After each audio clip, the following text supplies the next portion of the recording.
सांप की खसलत। मौसम सरमा की छुट्टियों में हम गांव गए तो वहां मेरे चचा जाद भाई ने बताया कि कुछ दिन पहले यहां एक लड़के को सांप ने डस लिया है। तफसील पूछने पर उसने बताया कि उस लड़के को खतरनाक जानवर पालने का शौक था। एक दफ़ा उसे एक छोटा सा सांप मिला।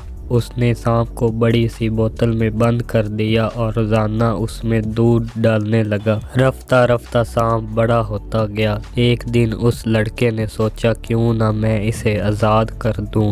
उसने सोचा डसना तो उसे आता नहीं है क्योंकि उसने हमेशा दूध ही पिया है। फिर उसने जैसे ही बोतल का ढक्कन खोला, सांप बाहर निकला और उसे डस लिया। उस लड़के के आखिरी अल्फाज ये थे कि जिसके साथ नेकी करो उसके शर से भी बचो। और मैं सोचने लगा कि वाकई सांप, बिच्छू और बाज़ लोगों में वफा नहीं होते। अगर उनके साथ नेकी की जाए तो उनके शर से भी बचना चाहिए।